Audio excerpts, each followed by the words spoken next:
Welcome to The Frequency. I'm your host, Dee Barnes, and thank you for tuning in. All right, we have a special guest for you today. This conversation is going to be so good. It's about the purpose of power. And who do we have? Alicia Garza. You know that name because she is one of the co-founders of the Black Lives Matter movement. And we're going to talk about this book and organizing and all kinds of organizations and how do we gain power. And right now on The Frequency, welcome Alicia Garza. What's up, sis? Hello, my love. Thank you for having me. It's good to see you. Great to see you too. And thank you for taking the time. I appreciate you. I have to talk to you about your book, The Purpose of Power. But first, I want the audience to get to know you a little bit more. Where did you grow up? You know, I am a Bay Area born and raised, homegirl and hand grenade, as they say. Yes, one of my favorites. I love that title, Sonia Sanchez. Yes. Right, giving homage to our sister. That's right. Yeah, I'm born and raised in the Bay Area. I grew up for the first part of my life, well, all my younger life in Marin County, which is like north, I think, of San Francisco. It's on the other side of the Golden Gate Bridge, right in between the Golden Gate Bridge and the Richmond Bridge. And then I lived in Oakland for about 20 something years until I recently moved to the state of Georgia. See, these are rich cultural cities that you're in, deep, deep, deep in the community. Definitely. So what led you to your path to become an activist? You know, I would say that my initial kind of path here was through my mother. I don't think she meant to do it. Right. I don't think she meant to do it, but a couple of things. One, my mom used to tell me to look up everything, right? I remember one time she brought me home a t-shirt. My mom loved free stuff. Yes. She brought me home a t-shirt from the 7-Eleven and it said free Kuwait. And I was like, what's Kuwait? She was like, look it up. And this was before the internet. I was just about to say that my mom did the same thing. She brought those, remember the encyclopedias? Yes. And we had to Google because she got hers at the garage sale, right? So yes, I was looking it up, like, where is Kuwait? And I would learn about the conflict happening there. But really, there's like an ethos that my mom really, I think, embedded in me, which is that everybody deserves to live with dignity. My mom would say hello to every Black person she ever saw anywhere. And if I didn't say hello to, she would pop me one, you know, and remind me. You always got to say what's up to our people. Because we live in a world where our people are not respected and not even acknowledged. And so I'm going to be a part of that. And also, you know, I'll be honest, my mom for the first part of my life was a single mother, and she raised me until I was about 4 with her twin brother. And so my mom would work during the day and my uncle would work at night. And my mom talked to me a lot about how hard that was. She talked to me about how child support really didn't cover much and you had to fight for every 10 cents of it. And she really also talked to me about, you know, the importance of making good decisions with good information, right? She did not tell me anything about birds and bees. I never heard stork stories. She was like, sex makes babies and babies are expensive. Right. I love that. I love the fact that mothers in particular, especially single moms, they have to, they're so truthful. They don't have time for the fairy tale. Because they're so entrenched in the reality. You know what I mean? My mom instilled the same thing into me with speaking to people, especially speaking to our people. And sometimes because of the world and everything that our people have gone through, there's that shield, that wall, you know, that defense mechanism. And it's always so disarming when you do speak to them. That's right. They're like, oh, hey, why are you talking to me? Right. Yeah. Why are you talking to me? Or it's like, oh, hey, I guess it's like, I can let the shield down a little bit, you know? That's right. I have to get into your book now because I feel like that was your upbringing was your path to write this. Am I wrong or am I right? You got it. You're right. The Purpose of Power. I love it. As you can see, I have all my my little stickies in it. It is amazing. I mean, first of all, I admire anyone who writes a full book. Yeah. You know what I mean? How did you get there? Like, how did you manage to go from beginning to end?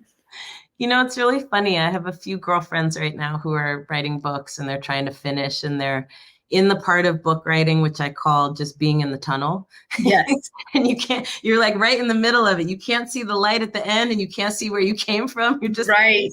And you have to just keep digging and have faith that there's light on the other side.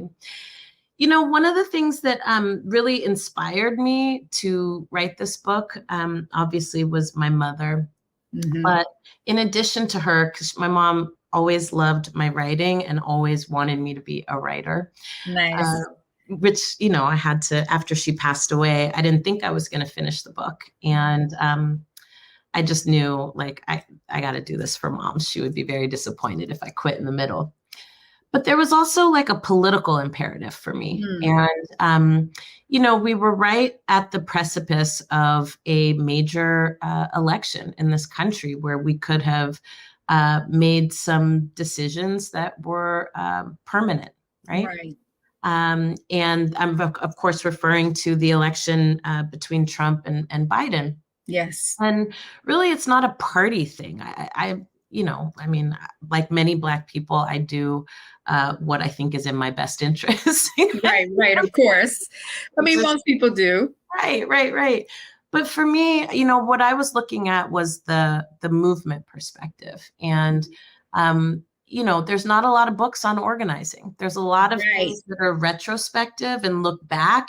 And they're coming from the outside, right? These are people who study people who did the thing. And I think more of us who are actually doing the thing need to write. My book is not the definitive book on organizing, but it was meant to spark a conversation amongst other organizers and people who are trying to create change about what we think it takes and what we're doing it for. This work is really hard. If you don't have clarity about what you're trying to get out of it, then you're not going to be in it for very long. I also really wanted to put at the forefront, sister, that power is actually what we're fighting for. And that is really different than I think a lot of the ways that we talk to each other as Black people, especially about what it is that we want.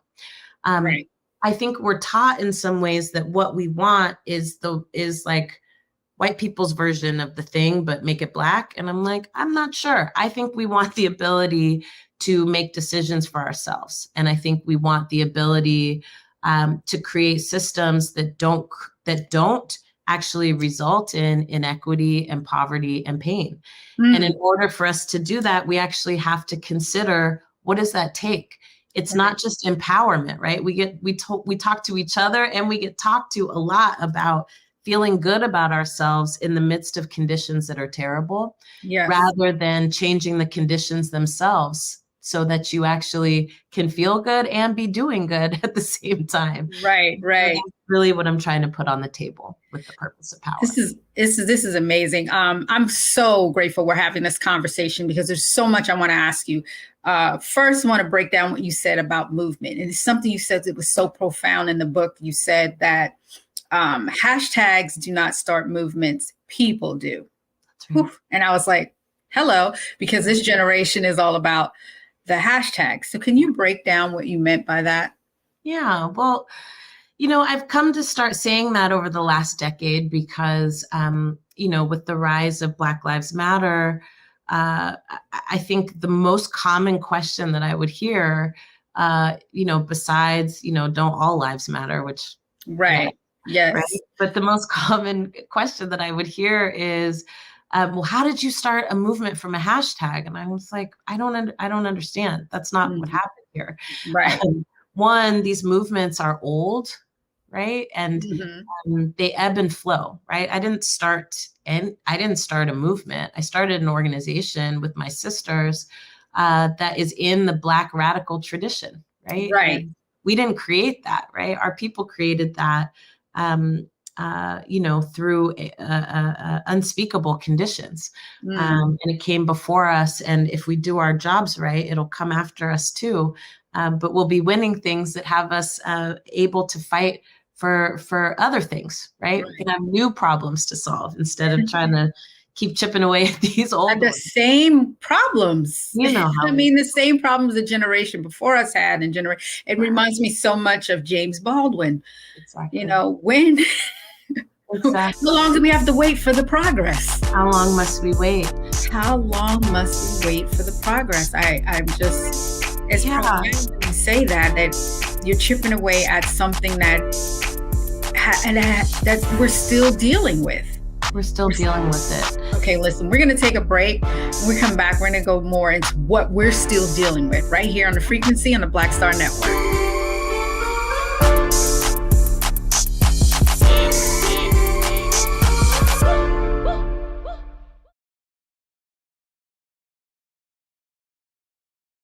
Black Star Network is here. Oh, no punch! I'm real revolutionary right now. Thank you for being the voice of Black America. All momentum we have now, we have to keep this going. The video looks phenomenal. See, there's a difference between Black Star Network and Black-owned media and something like CNN. You can't be Black-owned media and be scared. It's time to be smart. Bring your eyeballs home. You dig?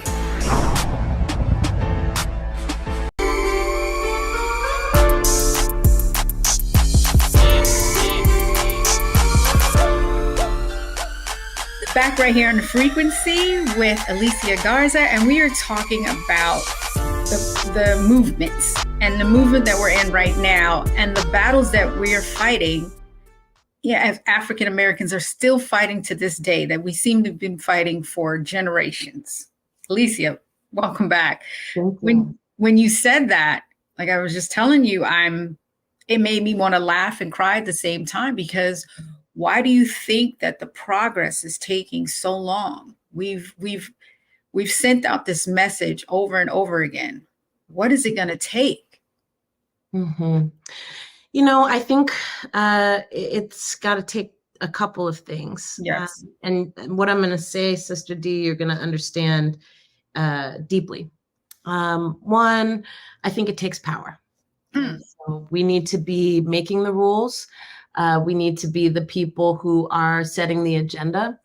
And we need to have an agenda that is not just focused on a small group of people, but does the best for the most amount of people. Right. So that's one piece. But then there's an internal piece that I really, have been thinking about a ton. As a student of history, I know that all successful movements are interrupted, right? Mm-hmm. And they're often interrupted by outside influences, but they use members of our communities, right? Mm-hmm. To kind of create strife and, discord and disharmony. And, it's interesting because when you look throughout history at every successful movement, right, that has been an element. And the result of it, of course, is that our perspective on what it will take is that nothing can change anything, right? It leads to nihilism. It leads to apathy. We come to think of ourselves as inherently flawed people that can't get anything right. And I think we have to really develop and design tools to protect against that, especially in a culture where we are now bombarded with so much information that we don't know where it comes from. Right. Before we can fact check. Yeah, we just absorb it. Like, how long did it take for me to learn your story and your history, sister? Right. How long has it taken for people to understand that this movement is not hashtag fueled, but organizer fueled? Exactly. How long has it taken for people to really understand, what Dr. King was trying to do and what Malcolm X was trying to accomplish, what Sister Rosa was trying to accomplish, and even what this movement is trying to accomplish, and what has gotten in the way of that? I talk about this in the book about, the stories that we tell that I call fairy tales that we perpetuate, that make us feel better, but confuse us about how change happens and what gets in the way. And I don't subscribe to the notion that we're our own worst enemies, right? I don't do that. Okay. But what I will say is, if we really about this life, then we have to be committed to a more nuanced understanding, not just of human fallacy, right? The real thing. But we also have to be really deeply entrenched in the strategies that white supremacy and this government has used to keep itself intact. And we have to hold both of those things together, and then make assessments, right, about what we're working with and how it is that we move forward. Whew. One of the things that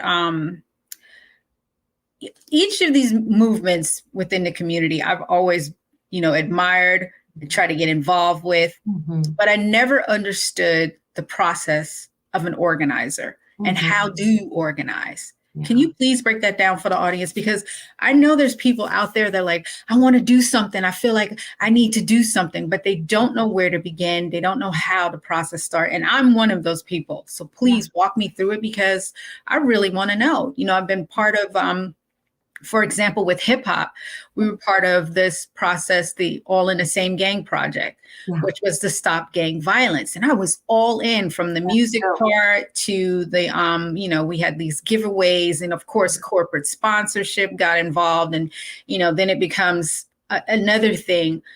And then we went to the certain, heavily gang influenced area in Los Angeles, and we did the video, and we helped the community, and then packed up and left. And then I'd never seen them go back to do it. And I felt like that was something that I should have made, picked up the mantle to continue, or how. So can you please walk me through, like, how do you become an organizer, and what are the steps that it takes to create and maintain?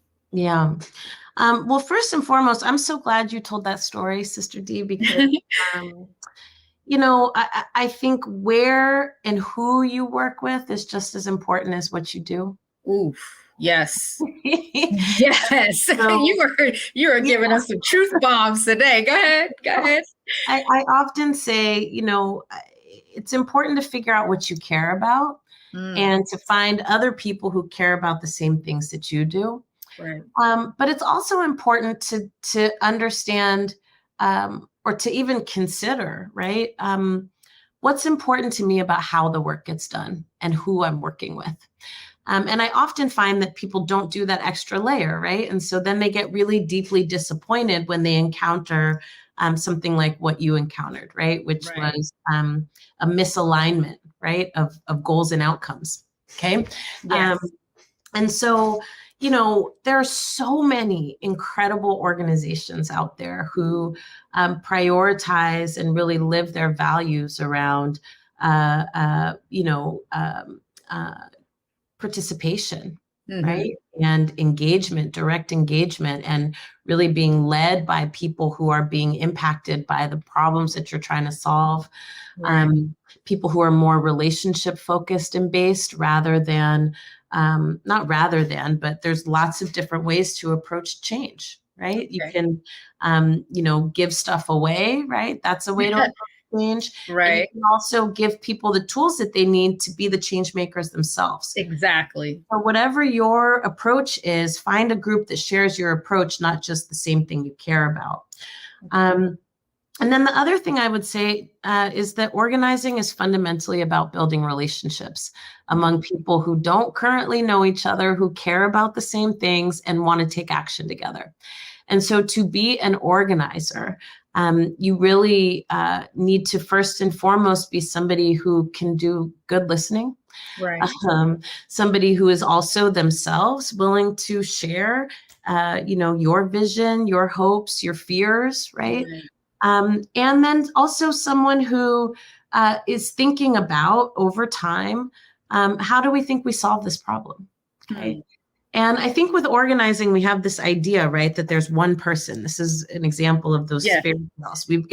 We can all name, a leader of a movement, but can we name the engine behind it, right? Like, do people talk about Diane Nash? Do people talk about the fact that Sister Rosa continued to organize well into her 80s, right? Wow, they don't. Like literally. And it's because we don't know that, right? We're taught that, for you to be an organizer, you have to be the one with the bullhorn. You got to be the one in front. And that's not what organizing is. Mm-hmm. Organizing is reaching as many people as possible who are looking for you and getting people together to come up with solutions to the challenges that we face. And what's core to that, at the very, very center of it, is being able to build relationships among people who might want the same thing, but they might come from different places.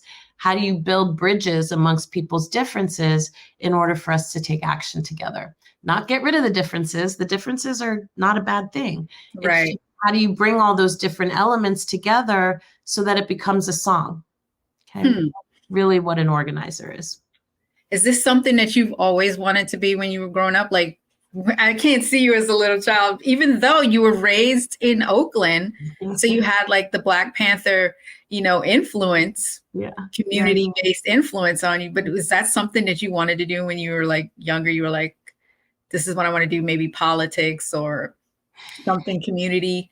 It's so funny. I didn't know what organizing really was until I got to college. Right. And, we got to think about that, right? Again, I didn't learn about organizing in middle school or high school, right? Of course not. And that was designed, and we can see in places like Florida, places like Alabama, right? They're trying to like reinstate that kind of stuff. Places like Texas, where, they have textbooks that say that there was no slavery. Right? Actually, slavery was people migrating from Africa to come here to work. That's literally what they're teaching in schools, right? Insane. That's insanity. It's bizarre. So I didn't grow up learning and knowing about organizing. And then on top of that, Sister Dee, growing up in the 80s and early 90s, I will say that, at that point, the Panthers were not at their height anymore. And so the way that people talked about that work was quite different. And it wasn't until I got to college and got exposed to texts and people, right? Work that I was like, I can do that. I'm social, I like to build relationships, but fundamentally I'm a connector. And that I think is my role, right?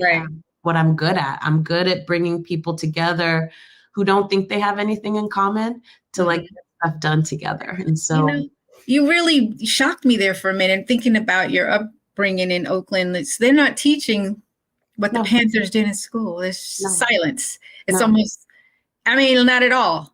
Like not at all.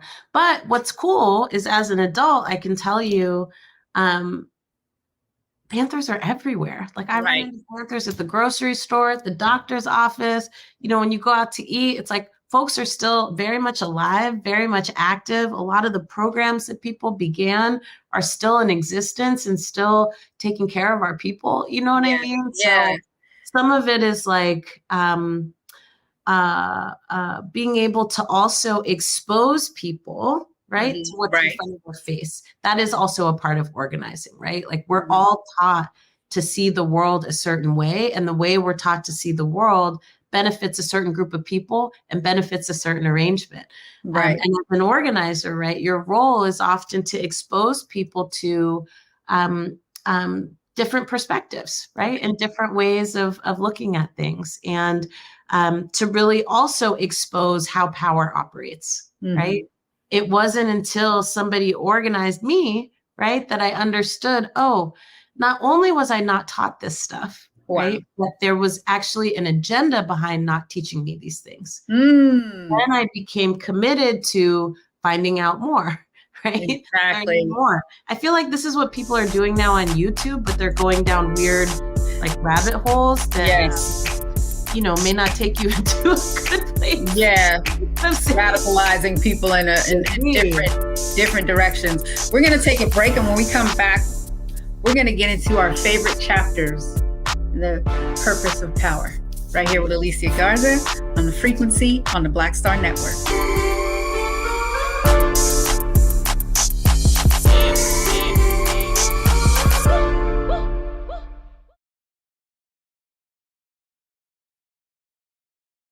Don't you think it's time to get wealthy?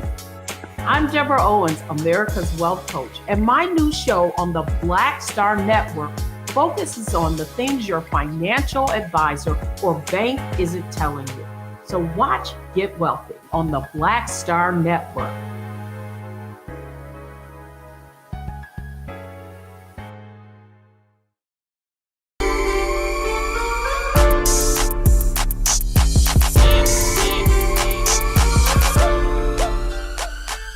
Right here on The Frequency with Alicia Garza, and we are talking about her book, The Purpose of Power. Alicia, please join me. How we come together when we fall apart, which I thought was, wow, interesting. I want to get into that, but I want to share something with you because the reason I was asking you about organizing too was also I had an experience with Diane Watson, Senator Diane Watson, when the whole Los Angeles riots happened. Mm-hmm. And this is when I was still doing the hip hop show, Pump It Up. We went into the community and we watched her work.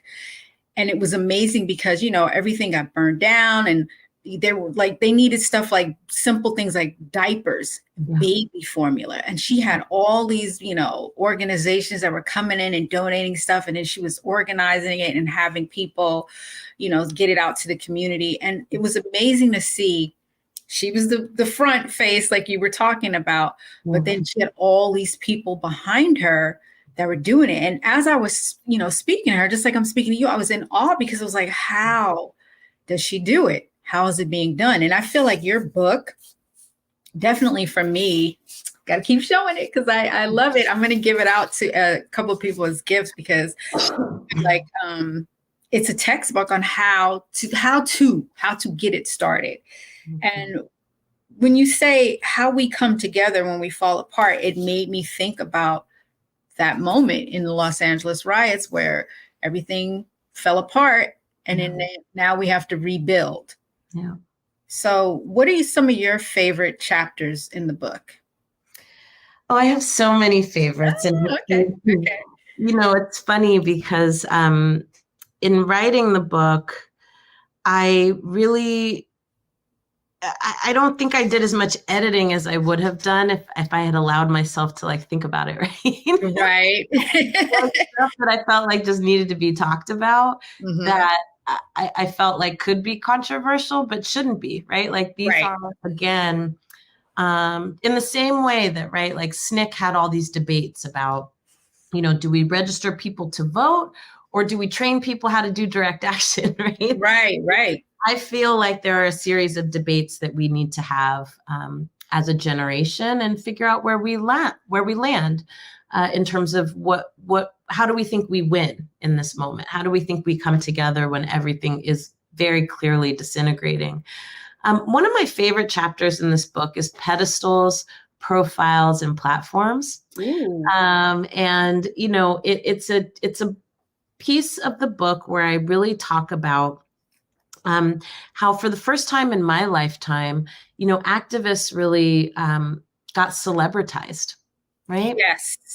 This is not a thing that I had ever seen. I've been organizing for more than 20 years. You know, the more public and visible way that I'm known, I think, doesn't capture, right, how long I've been in this work. Right, it doesn't.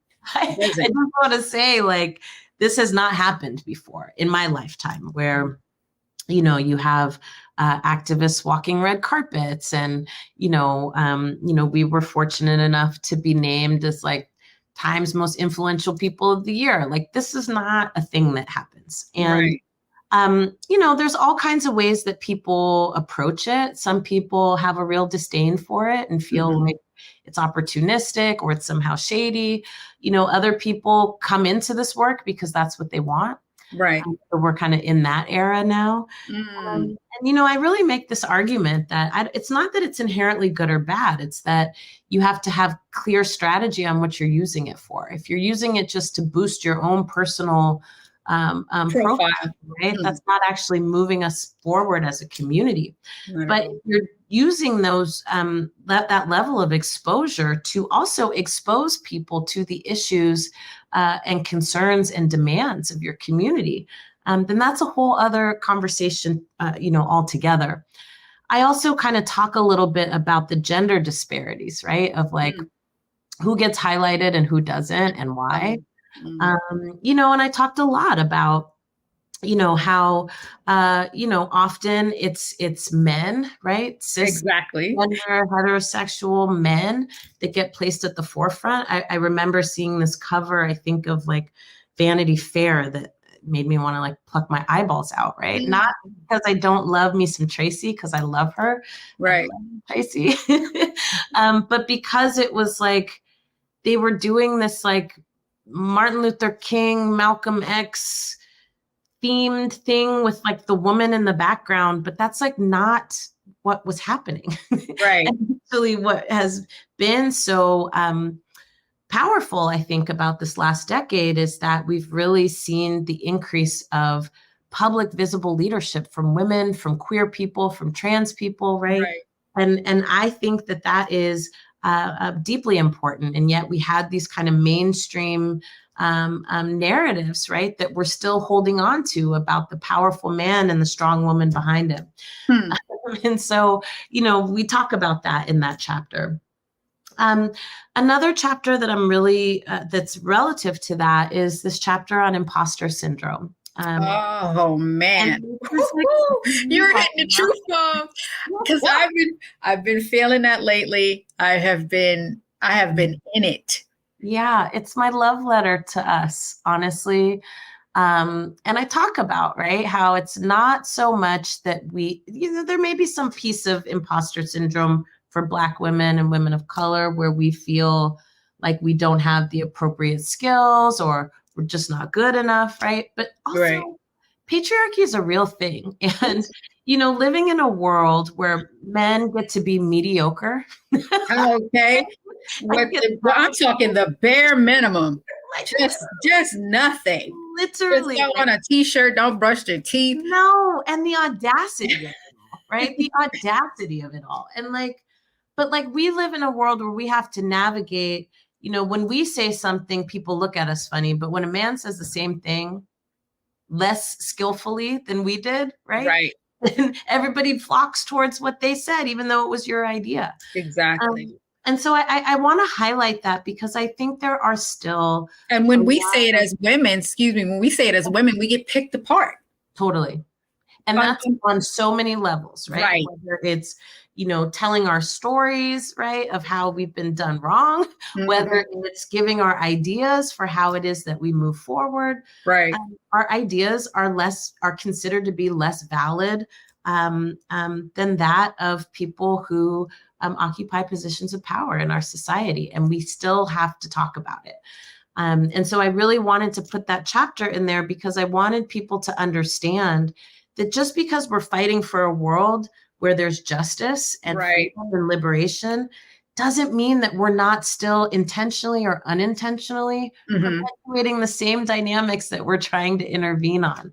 Right. So I put it in there so that we could really think about, like, in our organizations and the work that we do and the efforts that we put forth, are we still doing the same stuff? Or are we being conscious about not just representation, right? But representation with substance, okay? I don't just want more women in decision-making roles, but I want more women who have the same values that I do in roles.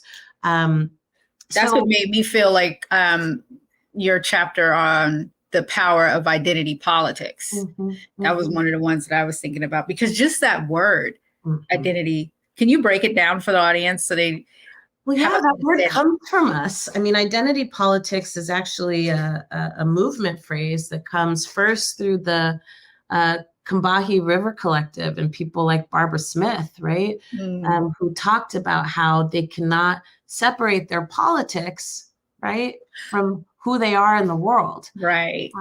then it gets co-opted, right? It gets co-opted by conservatives in this country who use it as a pejorative term. Identity politics goes from how you reconcile, right? Being of color, being woman, your sexuality, right? In a world that doesn't want you to survive because of that, to, woke whining, right? No, you did not. Wait, you done said the buzzword. No, you didn't. I did. The woke. And then what do you think about that? Like how they're taking the word? And I think it's complicated because honestly, what happens is we start to adopt the same stuff. So then you start hearing Black people be like, I'm not into that identity politics stuff. What is you talking about? You don't have a choice. Exactly. If you are aware of the fact that you are Black in this country, you do not get to abhor identity politics. And just because some white man in a suit told you it was wrong doesn't mean you have to adopt that. That comes from our foremothers. You understand me? That was the way for us to wrap ourselves in bubble wrap, right? Say, we got to outlast this idea that we have to leave parts of ourselves behind in order to pursue justice and freedom. And so I put that in the book because I needed people to understand some of these really tricky methods that conservatives in particular use to create and stow division and confusion amongst our own ranks. You have us talking about us against us, right? Yeah. But we don't understand the origins of where those things come from. And we don't understand always the impacts, right, of adopting those narratives. We don't need to be microphones for, my mom used to say, for example, the devil don't need no help. Okay. Yep. So people say, I'm just being a devil's advocate. She would be like, the devil don't need no help. They're doing fine on their own.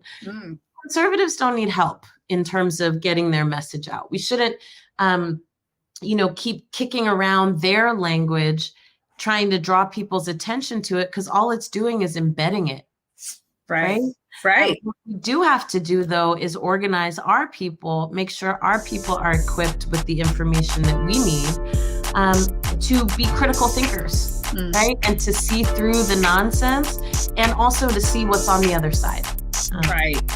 That's why I wrote That's what I want to get into next. When we come back from the break, we're going to talk to Alicia about how do we get to the other side and acquiring that power right here on the frequency on the Black Star Network.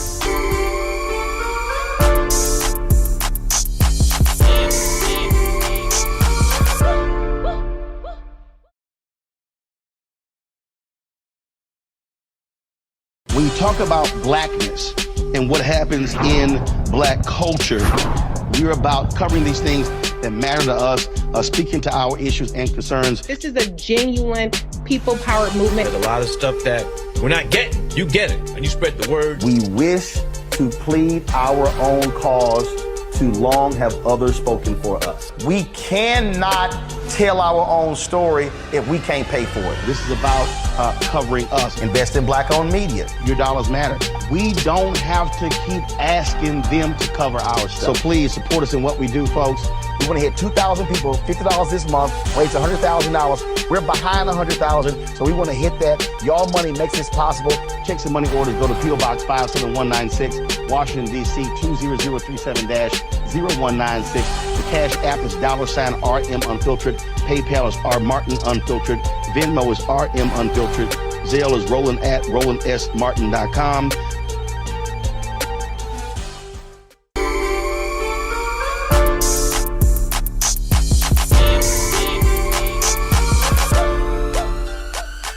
Back right here in the frequency with Alicia Garza. We're talking about her book, The Purpose of Power.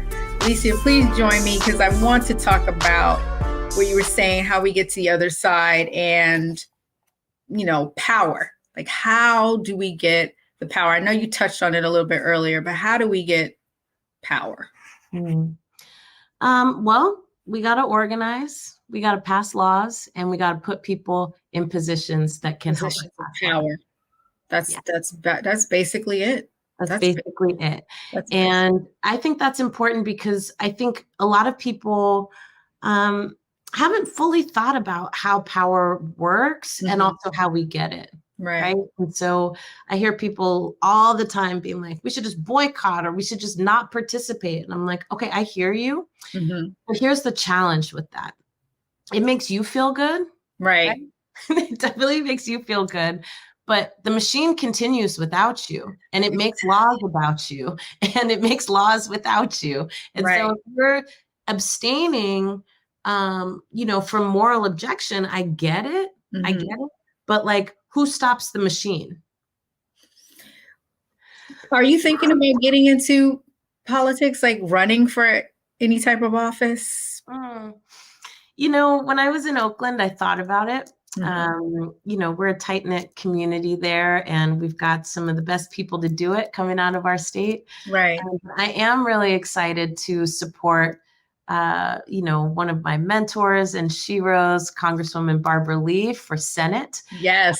And she will be the only Black woman in the U.S. Senate if she is elected, and the only Black woman for sure with our values. So big shout out to Congresswoman Lee. Yes. And we'll be working, to make sure that her race is successful. And then also my sister, Latifah Simon, who is a warrior and has been a warrior since she was like 16 years old, right? Like people don't know that Latifah, I believe, is the youngest person, one of the youngest people to win a MacArthur Genius Award. I mean, like Latifah has been helping to like run the BART transit system for the last 10 years and killing it, and has brought in more money than any of her predecessors to help improve the system. I wouldn't have known about her until you tweeted about her. That's what I'm saying. I'm obsessed with her, and she happens to be my friend. But one of the reasons that I'm obsessed with her is that Latifah does all this stuff, right?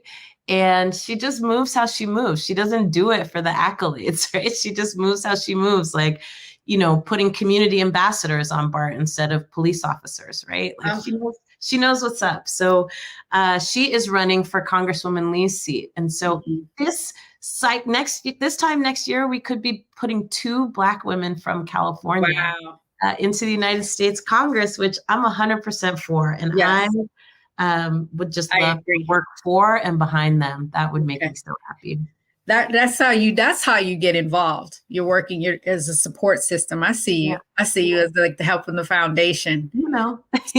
So what is Black? What is it? Black Future Lab. Excuse me. What is that? Is that your organization? Is that something you started? Yeah. So in 2017, I left Black Lives Matter because I really wanted to start an organization that was focused on building power with elections. Right. And, this has been an age-old debate in our movements about whether or not to participate in elections. Obviously, we know that there is a ton of corruption inside of government, and government does not function the way that we want it to. But I am also a deep believer that we cannot leave these folks up to their own devices. Right. There's too much at stake, and there's too much online for us to just walk away from it. It's ours just as much as it's theirs, right? If not more so, right? And so I built the Black Futures Lab in order to work to make Black communities powerful in politics, so we could be powerful in the rest of our lives. When we think about issues of police violence, when we think about issues of public safety, when we think about issues of affordable housing or jobs or wages, all of these things are decided through policy, not through wishing and hoping that things would be different. That's right. And too often, right, Black folks are not only not at the table, but we're not even shaping the agenda of what's being discussed. Right. And our work aims to change that. So we do build independent Black political power with a range of strategies that includes collecting recent and relevant data about who we are and what we care about. We have run and conducted the largest survey of Black people in American history with our Black Census Project. And it's open right now for people to participate. So you can take it at blackcensus.org. Nice. You don't have to be, political. It's a nonpartisan survey. You don't have to give us your contact information or your name or anything like that to take the survey. We just want to know what you deal with, what you think is important, and what you want to see done about it. And then we take that data and we do something called the Black Agenda. And we'll be doing that for 2024, which is taking that information and turning it into a legislative agenda of policies that we fight for together in cities and states to make a real change in our neighborhoods. We also do door-to-door organizing, and we educate, activate, and motivate Black people to participate. And not because our ancestors died for the right or anything like that, just we can be powerful, right? Exactly. It's us that are putting these issues on the map. And it's important for us to participate so that we can maintain and build our power. So that's something that we work on. And then we tell new and different stories about who Black people are and who we can be. We are bombarded every single day by narratives that tell us we're not enough, that we don't do enough, that we don't do the right thing. And the fact of the matter is more of us do the right thing than the wrong thing or nothing at all. And so we want to put those stories out there, and we do that, you know, in a number of different ways. If you want to learn more about the Black Futures Lab, you can visit us at blackfutureslab.org. And of course, if you want to take the Black Census, take it at blackcensus.org and then pass it to like 5 of your friends. That's right. That's amazing.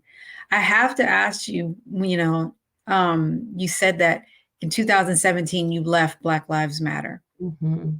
What was that like? Because you were one of the original founders of the organization. What led you to that decision?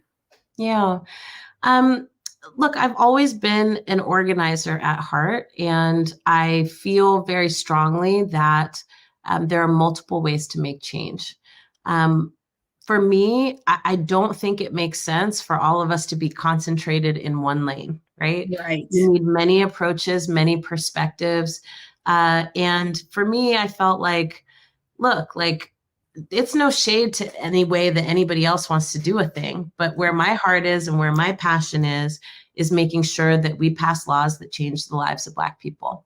And so, you know, I decided to start something myself that could help contribute, right, to this bigger approach and strategy. With that being said, you know, I'm very grateful to be like the smallest part of something that has literally changed the course of history. It really has.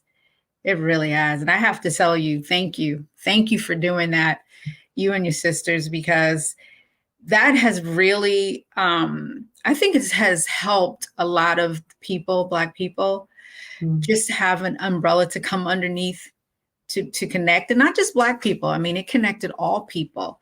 And it was really a movement, a force of change. Do you still feel like it is a movement and a force of change? I do. I feel like it's been quite beat up. So, you know, but I do think that, you know, people are thinking about race in this country in a whole different way. And we're also thinking differently about what's possible. And so, again, I'm grateful to be the smallest part of something that has had such a major impact. And I look forward, you know, years from now of, you know, continuing to correct the record. About the work that has been done and the work that is being done. And as I said, as a student of history, I look at things with a lot of nuance. Right? And I am aware, right, that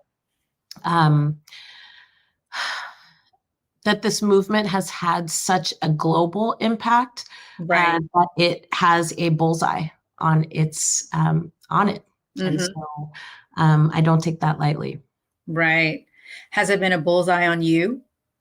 Oh, absolutely. In fact, you know, in 2020, right, actually the day that my book came out, I was visited at my home by the FBI. They said that my name was on a hit list with several other elected officials and, you know, other activists. And yeah, the FBI came to my house, give me a duty to warn, which is basically like, They just tell you some a heads up, but you on your own. Yeah, but we can't do anything about it, and you should just be really careful type stuff.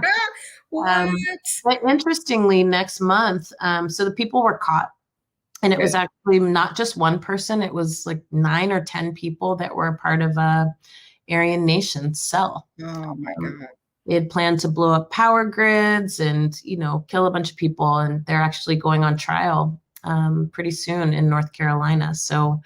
Racial violence and racial terror is still very much a tactic that is used to stop and disband and disrupt. Yeah, absolutely. How do you feel now about your safety? I feel okay. I was always taught that, whenever there are threats made upon you, you're not supposed to be secret about it. Mm-hmm. You're supposed to tell people, and you're supposed to tell a lot of people because you want to be looking out for you and making sure that they know if something is out of the ordinary. And so I feel good, and I certainly feel embraced and protected. Good, because we want you to be embraced and protected. I appreciate that. Of course, sis. And what's in the future for you? What's next? I'm like coming off of this midterm election. We just got our numbers back about how we did door knocking in North Carolina and California and Georgia and Wisconsin. And I'm really happy to say that through our work at the Black to the Future Action Fund, which is like kind of like our an affiliated organization, right? We talked to Black people who may or may not have voted in the last 4 election cycles. Right. Usually folks that get targeted for door knocking are people who, vote all the time. Right. Focused on people who are like, I'm not sure if I'm going to vote or not. Right. I vote sometimes, other times. And because of our work, Sister Dee, we increased voter turnout by 50% amongst people who voted infrequently since 2018. So that's a big deal to me, especially as it relates to Black folk. Yes.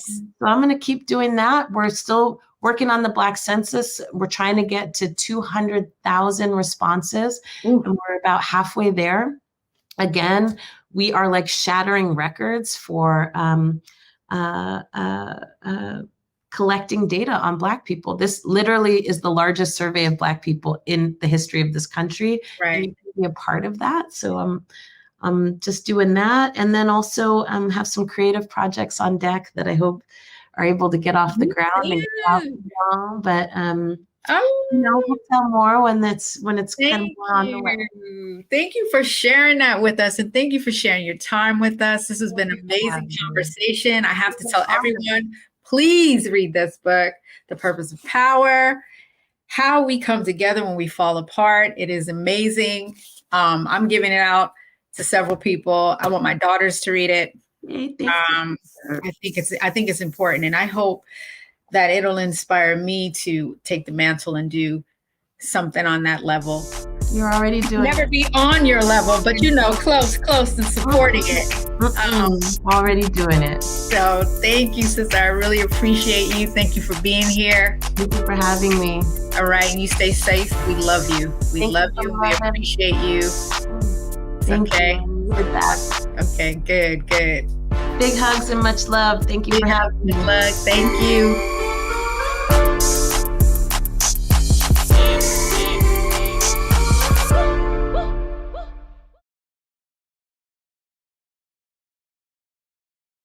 Hatred on the streets, a horrific scene, a white nationalist rally that descended into deadly violence. White people are losing their damn minds. As an angry pro-Trump mob storms the U.S. Capitol, we're about to see the rise of what I call white minority resistance. We have seen white folks in this country who simply cannot tolerate Black folks voting. I think what we're seeing is the inevitable result of violent denial. This is part of American history. Every time that people of color have made progress, whether real or symbolic, there has been what Carol Anderson at Emory University calls white rage as a backlash. This is the rise of the Proud Boys and the Boogaloo Boys. America, there's going to be more of this. Here's all the Proud Boys, guys. This country is getting increasingly racist in its behaviors and its attitudes because of the fear of white people. The fear that they're taking our jobs, they're taking our resources, they're taking our women. This is white fear.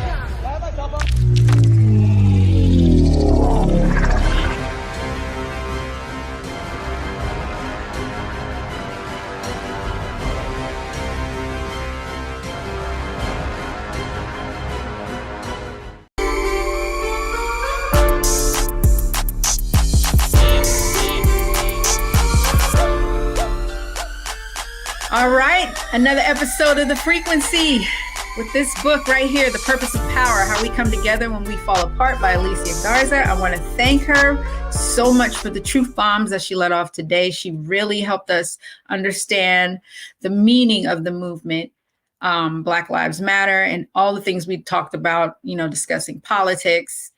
And I hope that, everyone out there enjoyed this conversation and that you take something from it where you might go into your own community and start a movement, an organization. Remember, it doesn't start from hashtags, it starts from people.